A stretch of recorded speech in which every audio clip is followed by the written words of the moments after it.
Welcome to This Explainer. Today, we are decoding some incredibly powerful insights about money, mindset, and the real mechanics of success. You know, if you've ever felt like that traditional path, go to school, get a good job, save your pennies, if that just isn't adding up for you anymore, well, you're in exactly the right place.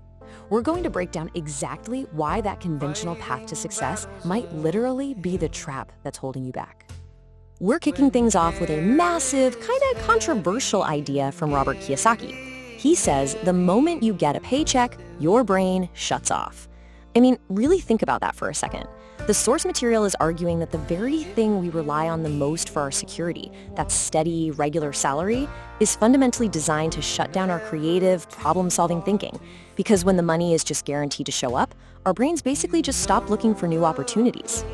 And that bold statement forces us into a pretty deeply uncomfortable question about our own lives. Are we literally programmed to be poor? Like, have we been unknowingly conditioned right from childhood to struggle financially just because we're seeking comfort instead of actually creating value? So, let's dive straight into Section 1, the stable salary trap.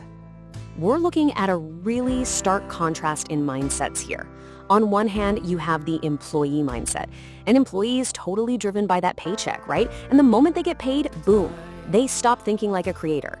But an entrepreneur, they are often willing to work for absolutely free at the beginning. Why would they do that? Well, because their focus isn't on scoring a biweekly salary. They are relentlessly focused on creating real value and getting actual results. Now, you might be wondering, where does this passive employee mindset actually come from? That brings us to Section 2, the school system flaw. So there is this massive, undeniable gap between our education and the real world. Think about it. Our school system is essentially built to train obedient workers, even the highly paid ones like doctors and lawyers.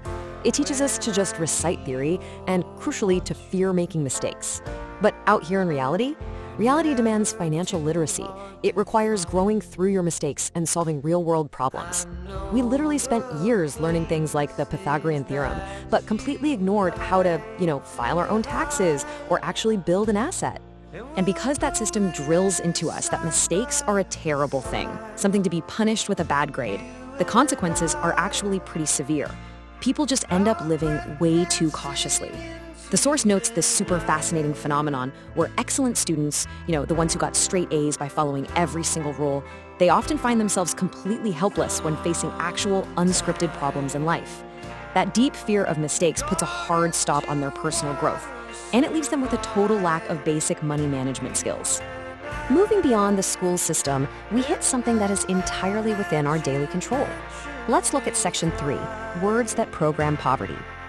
The language we use every single day is absolutely crucial. Take a look at this statement. I can't afford it. The exact moment you say that, it's game over. It's definitive. It literally commands your brain to just shut down and give up. But contrast that with a really simple question. How can I afford it? By just changing a period to a question mark, you force your brain to wake up, instantly start searching for solutions, and open your mind to actual possibilities. See, poverty isn't just a lack of cash. The source material emphasizes that it's an inherited mindset, passed down through generations via limiting beliefs right around the dinner table. We're talking about phrases like, you'll never be rich, money is evil, or rich people are just greedy. And here's a really striking observation about that. Those dismissive phrases almost always come from people who create absolutely nothing themselves. Ultimately, you become exactly what you constantly repeat. If money isn't important to you, you won't be important to money. Your financial reality is just completely shaped by your mindset. A lot of people proudly claim that money doesn't matter to them, right?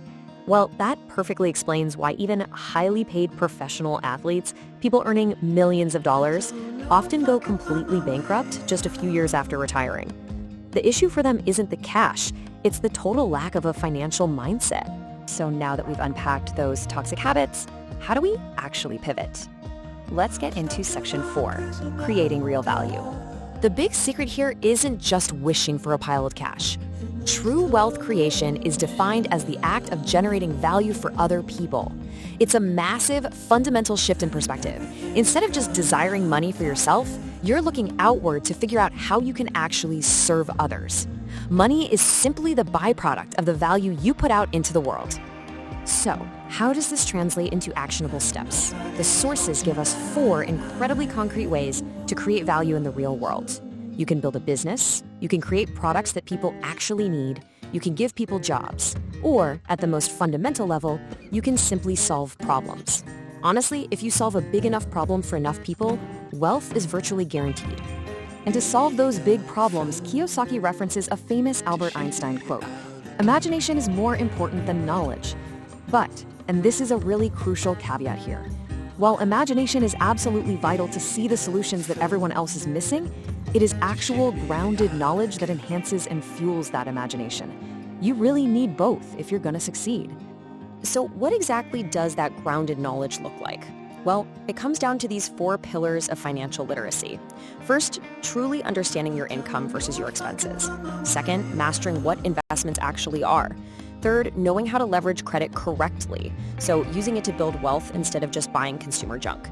And fourth, creating real savings and tangible assets. This right here is the practical knowledge that the school system completely left out. If you want to master these pillars today, you've got to follow 3 specific steps. Step 1, abandon your fear of failure. Remember, mistakes are literally your primary learning tool. Step 2, change those inherited limiting habits we talked about. And step 3, find a true mentor. You need a real teacher who actually practices what they preach every single day in the trenches, not just someone reciting textbook theory. And that brings us to the ultimate call to action and the climax of this whole journey. Section 5, the real game called life. Kiyosaki issues this brilliant, highly provocative challenge here, especially to younger folks. Stop being cool in computer games. Become cool in the real game called life. It is so incredibly easy to pour all of our strategic thinking and energy into, leveling up a digital avatar. But the challenge here is to stop wasting your potential trying to be a virtual hero and start playing the actual, high-stakes game of life. He reinforces this massive mindset shift by sharing the exact advice he'd give to his 20-year-old self. It is incredibly empowering stuff. It basically says, keep going, live fully, do not fear mistakes, embrace your failures head on, because those defeats, the exact same defeats the school system taught you to be utterly terrified of, they are actually the only genuine path to true, lasting success. So as we wrap up this explainer, I want to leave you with one final, absolutely critical question. Think about everything we've just covered, from the stable salary trap to building real value. Ask yourself honestly, are you a player or are you a spectator in life? Are you going to keep watching from the sidelines, playing it safe? Or are you ready to finally get in the game, make some messy mistakes, and start building true wealth? The choice is entirely yours. Thanks for joining me today, and I'll see you next time.